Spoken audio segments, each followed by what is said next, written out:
Hi, Steve Adler. Good evening. Got a minute? Let's go through some of the virus numbers. Let's take a look at them here. Let's take a look at El Paso. I've been texting with the mayor of El Paso today a little bit. Their number's gone up 50% new cases in the last 7 days. So let's take a look at that. Then we'll take a look at our numbers, compare them to what's happening in El Paso. We'll look at some other charts that show us just another place to take a look at. We'll talk a little bit about the voting numbers that are coming in. So let's begin with these numbers. Admissions, 23. We weren't together last night, but this is the second day in a row that we have 23 admissions. Remember, our 7-day moving average had gotten to the place where we were at 12, trying to get to below 10. Now a second day in a row with 23 admissions. The new admissions 7-day average has gone up from 12, not down below 10, but up from 12 up to 15. Number of new cases, 109 on the right side, more than the 7-day moving average. But generally speaking, still low. I mean, that 90 number, we're hitting above it, we're hitting below it. A couple of weeks ago, we had, another day at 23. Last week, another day in the 20s. So we don't really know yet. It could be that we're seeing more cases, but not more hospitalizations. Maybe we're seeing hospitalizations going up, but just in the older cohort. So we'll continue to watch those numbers until we can learn. The bottom numbers that are in the kind of the green teal color show us how many people in the hospitals, what the 7-day moving average is for the hospitals and for the ICUs and on ventilators. We compare those numbers, those 7-day numbers, to what they are tonight, so we can tell exactly how we're moving. Remember, over the last week or so, each of those nightly numbers have been higher than the 7-day moving average. Let's go ahead and take a look at that other page right now. This is the other dashboard in the City of Austin's COVID website. Actually, more dashboards than just these two. These are the ones we focus on. And you can see that we have 103 hospitalized. It's been a while since we were over 100. That is more than the 7-day moving average of 91. Number of people in the ICUs at 32 and at 21 are exactly on top of our 7-day moving average. Total number of cases, 30,797. That's with the 109 we've added today. People passed away, 443. You can see that, the orange number in kind of the upper left. 443 is one more person than we had yesterday. So again, there's a family mourning today, the loss of someone that they were close to. We're in the kind of that awkward place. I'd say awkward. We're not going down the way we would like to be going down, but at the same time, we're not screaming like they are in El Paso. Let's take a look and see what El Paso looks like. And it's not the only part of the state that's reporting numbers like this right now. There are a few others. But here is El Paso that we're looking at right now. Look at that line. They had a peak like we all had peaks. They came down like we all came down. I think they were feeling pretty good about where they were. Look how fast it moves. In October, the first few days of October, you can see where those dots are, staying at cases below 200, admissions below 200. They were relatively flat. I want you to remember what that line looks like there, as it was into the first week of October. For the folks in El Paso, we're going to compare that to Austin just so that you can see why there's some nervousness. But I'll tell you, within the last week or so, look how fast that number starts rising. You can see all the gray lines. Those show all the different scenarios that El Paso is facing. And the dark green line that almost is going up and down is what the model says is the greatest prediction. Look at the numbers up at the top. The one in the middle says where they are right now, there's a 98% chance that the epidemic is growing in their community. And they, on the right side there at the top, they have 182% more infections than they had 14 days ago. 100% more infections is a doubling. This is almost 200%.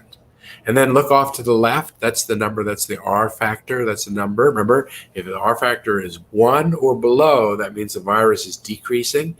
You can remember for the longest time, our number was below 1 as the virus was decreasing and dying out in our city.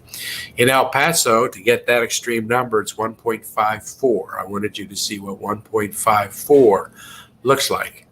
The range of possible numbers for El Paso is between 1.01 and 2.54, which means pretty much anywhere within that range, the virus is increasing in El Paso. So let's go ahead and call up Austin's numbers so that we can compare our chart, both with what we have seen about our city in the past as well as El Paso. So our line, those are our green lines. Our green dots are the actual numbers. And you can see that maybe we're a little bit flatter than El Paso was as they were heading into October, not much more than that. But look at the green line that we have, the solid green line off to the right. That line used to be flat for us, but right now the model is projecting that if we don't do better with masking and social distancing and our activities and washing our hands, our number is going to start going up. Before the end of November, we should be seeing a marked increase. We can still control that. We can control that by the behaviors and what we do. But remember, there's like a 10 to 18 day lag, which means the numbers we're seeing today were baked into our system 10 to 18 days ago with respect to hospitalizations, which is why when we actually get serious about this, if we have a problem or a challenge, if we get serious about it, we can get as serious as we want to, and the numbers are still going to go up for another 10 to 18 days because they reflect what was happening in our community before that happened. Anyhow, we're going to continue to watch those numbers. That's why Dr. Escott and Judge Bisco said we're not going to open up bars yet until we have a chance to see what's happening with the numbers. Now you know what it is that they're looking at and why they want to see those numbers. I'm going to give you another website location that I just think is an interesting one to play with and look at. This is the NPR website that you can take a look at.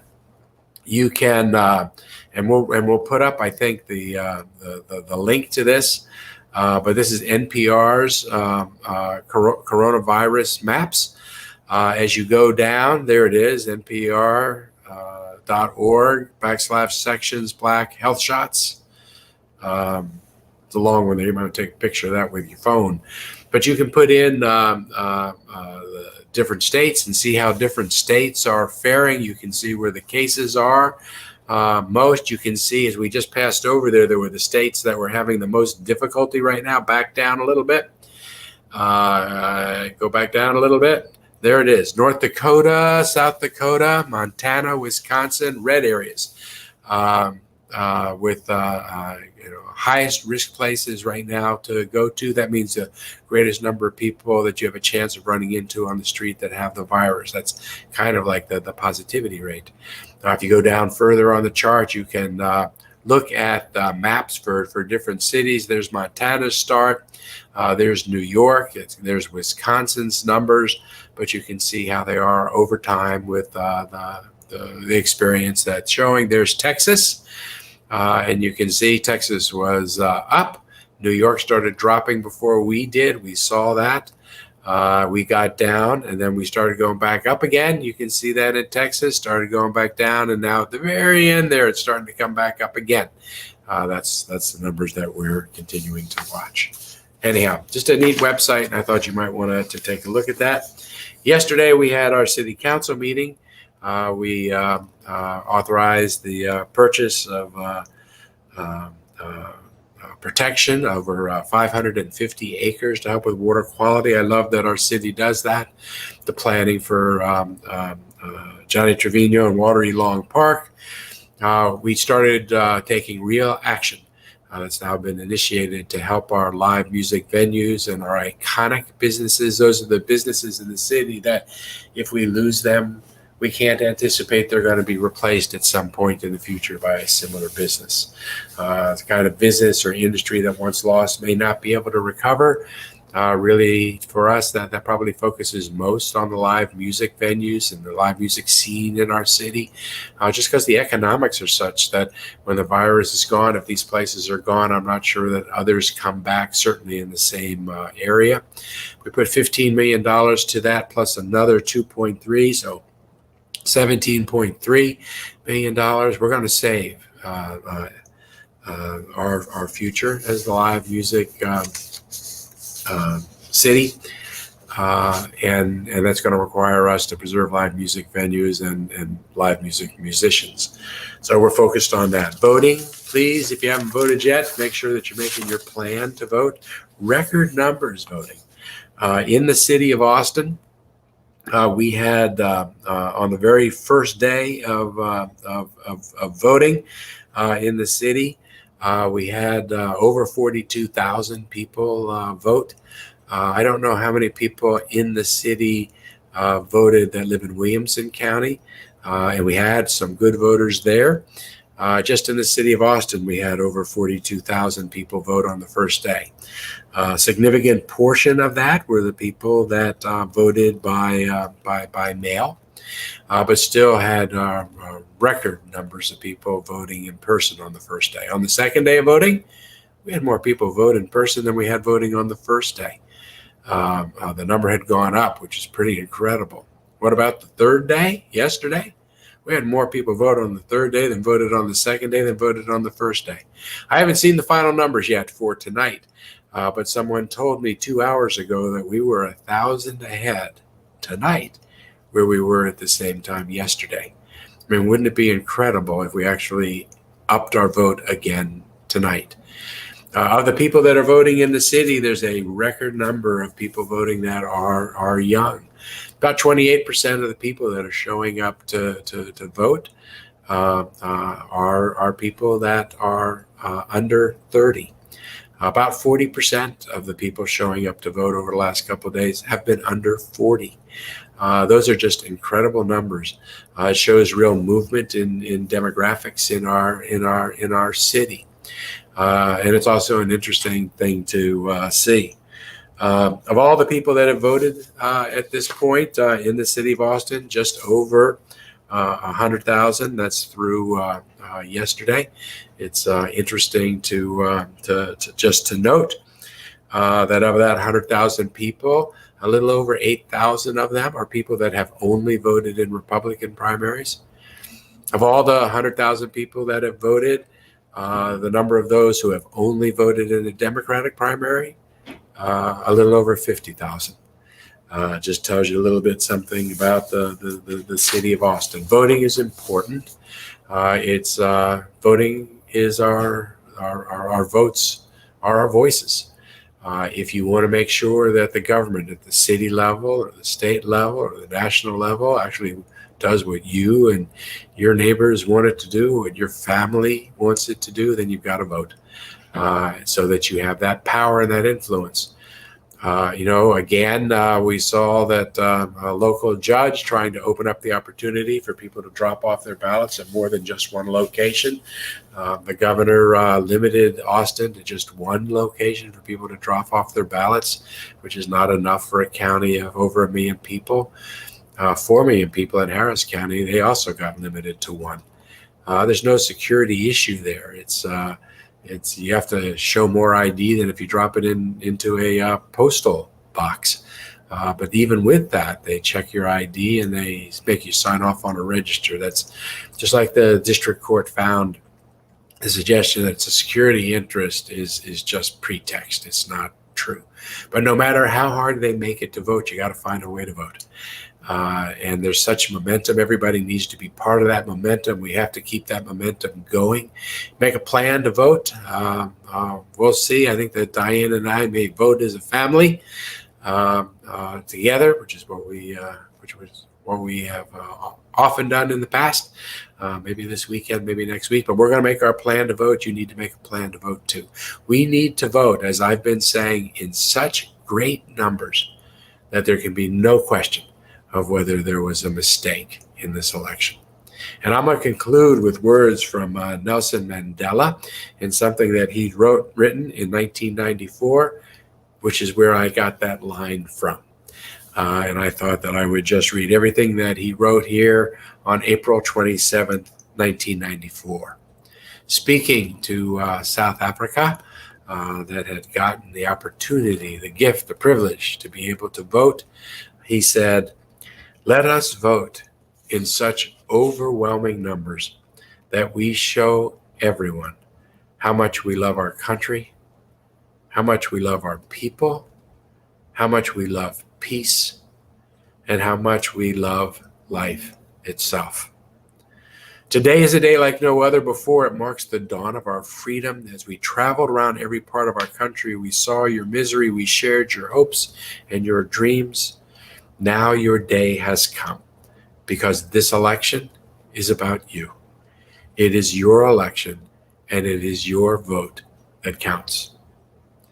Years of imprisonment cannot stamp out our determination to be free. Years of intimidation and violence could not stop us, and we will not be stopped now.